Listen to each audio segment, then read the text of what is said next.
इतिहास के पहले प्रधानमंत्री होंगे जो राजनीति के लिए अपनी मां का इस्तेमाल कर रहे हैं। बिहार में चुनाव है तो पहले गाली के नाम पर बिहार बंद कराया और अब बिहार जाकर 3 साल बाद इन्हें अपने माताजी के पिंडदान की याद आई है।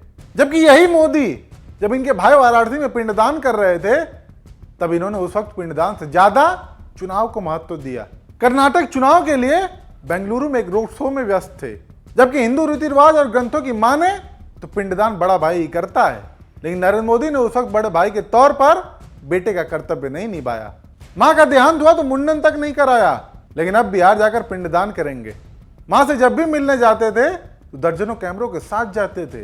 ऐसे बहुत से पल हैं जिनकी बात की जाए तो यही मालूम पड़ता है कि राजनीति के लिए पहले तो मोदी जी ने शहीदों के नाम पर वोट मांगे और अब मां अचानक 3 साल बाद प्रधानमंत्री जी को बिहार जाकर अपनी मां के पिंडदान करने की याद आ गई है। क्या यह महज एक संयोग है या फिर सोची समझी रणनीति?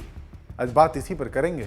30 दिसंबर 2022 को प्रधानमंत्री मोदी की मां हीराबेन का निधन हो गया। नरेंद्र मोदी वहां पहुंचे, मुखाग्नि दी, लेकिन मां के निधन पर उन्होंने मुंडन संस्कार तक नहीं करवाया, जो कि हिंदू परंपरा में महत्वपूर्ण माना जाता है। हिंदू रीति रिवाजों के अनुसार पिंडदान बड़ा भाई या बेटा ही करता है। लेकिन तब वाराणसी में मोदी जी के छोटे भाई पंकज मोदी उन्होंने दशाश्वमेध घाट पर पिंडदान किया। क्यों? क्योंकि मोदी जी उस वक्त कर्नाटक चुनाव के लिए एक रोड शो में व्यस्त थे। पिंडदान से ज्यादा जरूरी इन्होंने चुनाव को समझा। और पिंडदान ही नहीं, उससे पहले भी जब भी मोदी जी अपनी माता जी से मिलने जाते थे तो दर्जनों कैमरों के साथ जाते थे।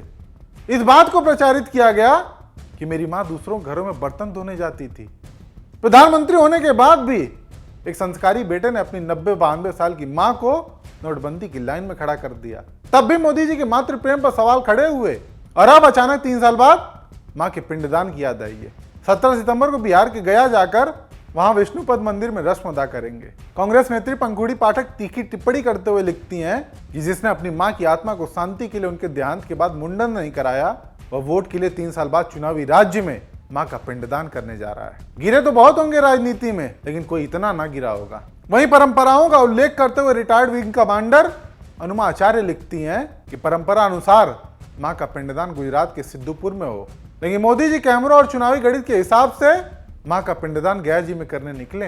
यानी शास्त्र जाए बाढ़ में, कैमरा आ जाए आगे। इसी क्रम में कांग्रेस वर्किंग कमेटी की सदस्य सुप्रिया सिनेत 2 तस्वीरों के साथ वो लिखती हैं, पूरे सम्मान के साथ हिंदू धर्म में पितरों का पिंडदान एक बार होता है। जब छोटे भाई ने माताजी पिताजी का 7 मई 2023 को कर दिया है तो मोदी जी फिर से गया जाकर 17 सितंबर को माताजी का पिंडदान क्यों कर रहे हैं? और जिस दिन पिंडदान हो रहा था उस दिन कर्नाटका में रोड शो क्यों कर रहे थे? यह पहली बार नहीं है जब मोदी पर अपनी मां को राजनीतिक हथियार के तौर पर इस्तेमाल करने के आरोप लगे हों।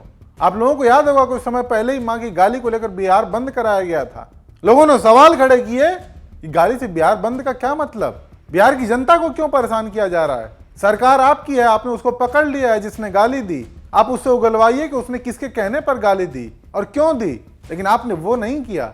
बिहार चुनाव के मद्देनजर बिहार बंद कराया गया। सवाल तो ये भी उठे कि अगर अपमान का बदला ही लेना है तो पूरे देश में बंद क्यों नहीं कराया गया, बिहार में ही क्यों? बाकी बात करें पिंडदान की तो सवाल उठता है कि क्या नरेंद्र मोदी का गया जाकर पिंडदान करना एक धार्मिक आस्था का मामला है या फिर बिहार चुनाव के लिए एक भावात्मक चाल? इस पर आप दर्शक क्या सोचते हैं? कमेंट करके जरूर बताएं।